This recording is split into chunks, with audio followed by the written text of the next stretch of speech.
러시아군은 6월 6일 현재 세베로도네츠크 대부분의 지역을 장악하고 있을 가능성이 높지만 세베로도네츠크에서 벌어지는 도시 전투의 성격은 도시 내 지형 통제에 대한 보고서를 혼란스럽게 만들 가능성이 높습니다. 리만에서 서쪽으로 진군하는 러시아군은 약간의 전진을 했지만 이지움 지역의 러시아군은 어떠한 확실한 진격도 하지 않았습니다. 러시아군은 바흐무트 북동쪽에서 우크라이나 군의 통신선을 끊으려는 시도를 계속했으나 성공하지 못했습니다.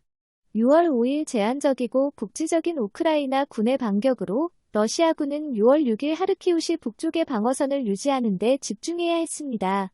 러시아 점령 당국은 우크라이나 시민들에게 러시아 여권을 발급하고 점령지에 대한 통제를 강화하려고 노력하고 있습니다.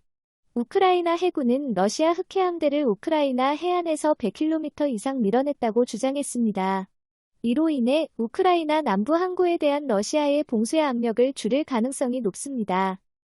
세베로도네츠크에서 벌어지는 도시 전투의 성격은 도시 내 지형 통제에 대한 보고서를 혼란스럽게 만들 가능성이 높습니다.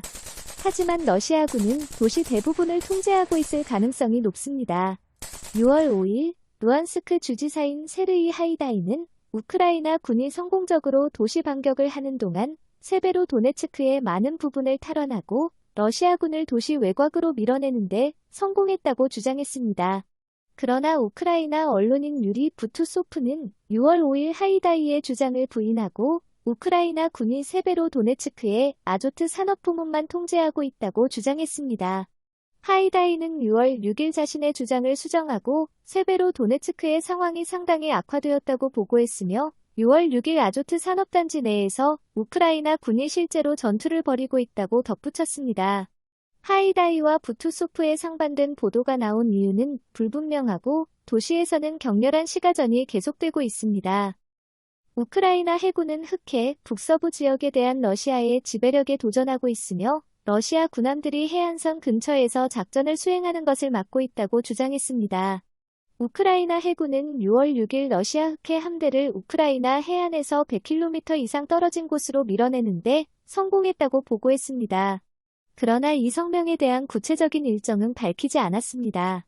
이 보고서는 러시아 해군이 흑해에서 전술을 바꾸어야 했고 해상 방공망보다는 점령한 헤르손과 크림 반도의 바렌 바스티온 해안 방어 시스템에 더 많이 의존하고 있다고 덧붙였습니다. 영국 국방부는 러시아군이 스네이크 섬의 방공자산을 강화해왔다고 주장했고 우크라이나 국방부는 러시아군이 S-300 방공대대를 크림 반도에 추가 배치했다고 보도했습니다. 종합하면 이 보고서들은 우크라이나의 해군 압력과 대함 미사일이 흑해 북서부에 있는 러시아군을 우크라이나 해안선에서 물러가게 했고 그로 인해 러시아군이 해안과 대공 방공에 더 의존하도록 했다는 것을 암시합니다.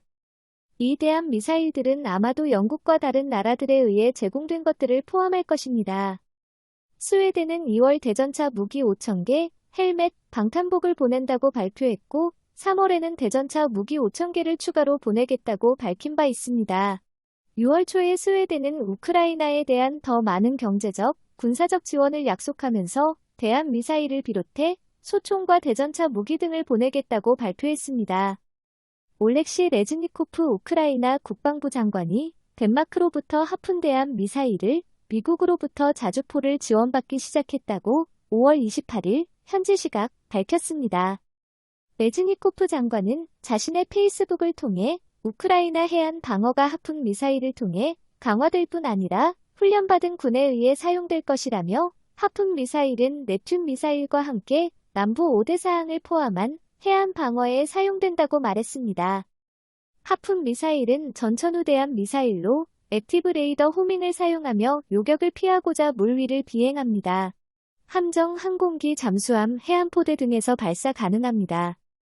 우크라이나는 이러한 성공을 이용하여 러시아의 항구 봉쇄로 인한 경제적 압력을 완화하고 우크라이나에 대한 국제 원조를 위한 새로운 길을 여는 것을 포함하여 서방의 추가적인 경제적 지원을 모색할 것으로 보입니다.